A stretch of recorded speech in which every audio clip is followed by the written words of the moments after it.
दोस्तों अगर आपका भी ज्यादातर वक्त सोशल मीडिया पर स्क्रॉल करते निकलता है तो डेफिनेटली आप मेरी इस बात से तो एग्री करोगे कि ये सोशल मीडिया इन्फ्लुएंसर्स करोड़ों लोगों की सोच को इन्फ्लुएंस करते हैं।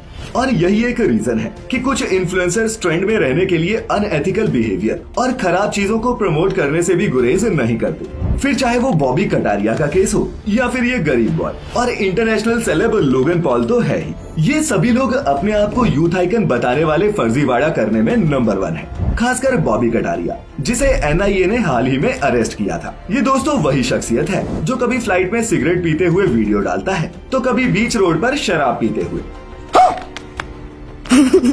पर इन भाई साहब ने अब सारी लिमिट्स क्रॉस कर दी हैं। ये सोशल मीडिया पर एनआरआई बनकर जॉब देने के बहाने कुछ ऐसा करने लगे जिसे सुनकर आपके भी पैरों तले जमीन निकल जाएगी। इंस्टाग्राम पर इनके जॉब दिलाने वाले स्कैम में अरुण कुमार और मनीष कुमार ये दोनों फंसे। पहले तो बॉबी ने उत्तर प्रदेश के इन दोनों लड़कों को अपने गुरुग्राम सेक्टर 109 वाले ऑफिस में बुलाया। दोनों को यूएई में जॉब दिलाने का लालच दिया और बदले में बस 3.5 लाख की अमाउंट मांगी। जॉब के लालच में आकर दोनों ने 3 इंस्टॉलमेंट्स में पैसे भी दे दिए। फिर बॉबी ने इन दोनों को लाओस भेजा जहां पाकिस्तान के एक एजेंट ने उन्हें वियतनाम के एक होटल में रुकवाया। फिर वहां के एक लड़के ने उनकी ट्रेन टिकट नवतुई तक करवाई। वहां पहुंचकर वे अंकित शौकीन और नितिन शर्मा से मिले। दोनों उन्हें एक गुमनाम चीनी कंपनी में ले गए और फिर वहां उन दोनों के पासपोर्ट जब्त कर पहले तो उन्हें बहुत मारा और फिर उसके बाद उनसे काम करवाने लगे। जानकारी के लिए बता दें कि इन दोनों को अमेरिकन साइबर फ्रॉड के गैर कानूनी धंधे में लगा दिया गया, जहां काम नहीं करने पर उन्हें खूब मारा जाता। वहां उन्हें टॉयलेट तक साफ करने पड़ते। फिर एक दिन मौका देखकर ये वहां से भागकर इंडियन एम्बेसी पहुंचे और दोनों ने अपनी सारी डिटेल्स नेशनल इन्वेस्टिगेशन एजेंसी यानी कि एनआईए को दी। इन दोनों ने ही बॉबी कटारिया के खिलाफ शिकायत दर्ज की और इसी शिकायत पर नेशनल इन्वेस्टिगेशन एजेंसी यानी कि एनआईए इन्वेस्टिगेशन करने में जुट गई। इस काम में बॉबी के साथ साथ वडोदरा के मनीष सिंह, गोपालगंज के प्रहलाद सिंह, साउथ वेस्ट दिल्ली के नाबी आलम और चंडीगढ़ के सरताज सिंह का नाम भी जोड़ा गया। और तो और बॉबी के खिलाफ एक लड़की ने पैसे लेकर जॉब देने की जगह मिसबिहेव करने का एलिगेशन भी लगाया। तो भैया इसीलिए कहते हैं कि सोशल मीडिया में दिखने वाली हर चीज सोना नहीं होती। आजकल के इन्फ्लुएंसर्स नाम और फेम के लिए किसी भी हद तक जा सकते हैं। इसे एक एग्जाम्पल से समझाता हूँ। आपने भी हाईबॉक्स स्कैम और कलर ट्रेडिंग स्कैम के बारे में सुना होगा। कॉमेडियन भारती सिंह, फुकरा इंसान और एलविश यादव जैसे कई बड़े इन्फ्लुएंसर्स जिस हाईबॉक्स ऐप को प्रमोट कर रहे थे उसमें आज की तारीख में 30,000 से ज्यादा लोगों का पैसा फंस गया है। हाईबॉक्स नाम का ये मोबाइल ऐप हर दिन 1 से 5% तक ब्याज देने का दावा करता था, लेकिन अब इसमें लोगों का 500 करोड़ रुपए से ज्यादा का नुकसान हो चुका है। ऐप को प्रमोट करने वाले सभी लोगों को दिल्ली पुलिस की स्पेशल सेल ने नोटिस भेजकर इन्वेस्टिगेशन के लिए भी बुलवाया, लेकिन इसमें अच्छी बात ये रही कि इस फ्रॉड के पीछे छिपा मास्टरमाइंड गिरफ्तार हो चुका है। अब दोस्तों ऑनलाइन फ्रॉड की बात हो और कलर ट्रेडिंग का नाम ना आए, ऐसा पॉसिबल नहीं। गरीब बॉय जैसे कई इन्फ्लुएंसर्स ने इस कलर ट्रेडिंग ऐप को प्रमोट किया जो एक्चुअल में ऑनलाइन गैम्बलिंग जैसा है।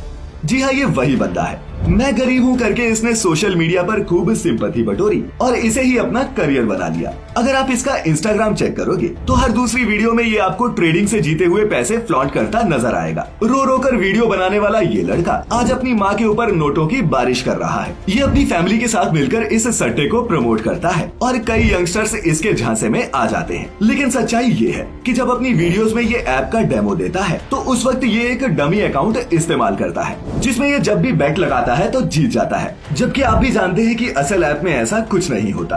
अब ये खुद तो इस स्कैम का प्रमोशन करके लाखों रुपए कमाता है, लेकिन जो यंगस्टर्स इसके झांसे में आ जाते हैं वो अपनी मेहनत से कमाया हुआ पैसा इसमें डुबा देते हैं। अब दोस्तों अगर आप इस ऐप के बारे में नहीं जानते तो बता दूं कि कलर ट्रेडिंग एक ऐसा ऐप है जिसमें कलर, नंबर और शेप्स का ऑप्शन मिलता है और अगर आपका सिलेक्ट किया गया ऑप्शन सही निकलता है तो आप पैसे जीत जाते हैं, नहीं तो लगाया हुआ पैसा डूब जाता है। अब दोस्तों आपको बता दें कि इन्फ्लुएंसर्स द्वारा अपनी ऑडियंस को स्कैम किया जाना कुछ नया नहीं है। इंटरनेशनल सोशल मीडिया इन्फ्लुएंसर्स भी ऐसा कर चुके हैं। आइए अब आपको बताते हैं कि कैसे लोगन पॉल ने मिलियंस ऑफ डॉलर्स का क्रिप्टो स्कैम किया। लोगन पॉल का एक प्रोजेक्ट था क्रिप्टोजू, क्रिप्टो करेंसी और एनएफटी बेस्ड एक गेम जो 2021 में लॉन्च हुई। इस प्रोजेक्ट में लोगों को डिजिटल कलेक्टिबल्स खरीदने के लिए एनकरेज किया गया ताकि बाद में उनको गेम में इस्तेमाल किया जा सके। अब लोगों ने इसमें पैसा तो लगा दिया, लेकिन ये गेम कभी लॉन्च ही नहीं हुई और एट द एंड इस प्रोजेक्ट को अबेंडन कर दिया गया। अब क्रिप्टोजू में जिसने इन्वेस्ट किया था वो क्लेम कर रहे हैं कि उनके पैसे डूब गए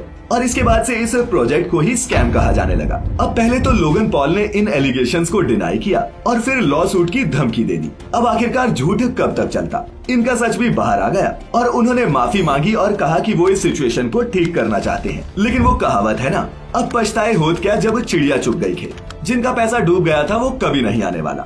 इसके अलावा आपको ऑनलाइन ऐसे कई इन्फ्लुएंसर्स मिल जाएंगे जो ऐसे टेलीग्राम पेज का प्रमोशन करते हैं जिन्हें खोलते ही आप लूट लिए जाएंगे। हम स्टॉक मार्केट या फिर ड्रीम 11 ग्रुप्स की बातें नहीं कर रहे, बल्कि एविएटर प्रॉफिट जैसे ग्रुप्स की बात कर रहे हैं। इसे आजकल देविका गुप्ता जैसे इन्फ्लुएंसर्स प्रमोट कर रहे हैं। ये बताते हैं कि कैसे इनके सॉफ्टवेयर पर पैसा लगाते ही आपका अमाउंट बढ़ जाएगा। अब दोस्तों, अगर इन एप्स पर ही पैसा कमाया जा सकता तो कोई क्यों ही अपने घर से सुबह उठकर ऑफिस जाता, वहाँ काम करता और महीने के बाद अपनी सैलरी का वेट करता। सभी अपने मोबाइल पर यही गेम्स खेलकर करोड़पति बन जाते और इंडिया बन जाता एक सुपर पावर। अब दोस्तों, आज की जनरेशन में ऐसे यूथ आइकन्स ही देश को बर्बाद करने में लगे हुए हैं। इनका अपना बैंक बैलेंस तो बहुत बढ़ जाता है, लेकिन वही जनता बलि का बकरा बन जाती है। ये सभी केसेस ऐसे एग्जाम्पल्स हैं ऐसे इन्फ्लुएंसर्स के जो गलत रास्ते पर चल रहे हैं। हम ये नहीं कहते कि सभी ऐसे हैं, लेकिन ये जो अपने पेज या फिर चैनल पर दिखाएंगे, इनके फॉलोअर्स भी वही फॉलो करते हैं। इसीलिए सोच समझकर ही अपना रोल मॉडल चुनें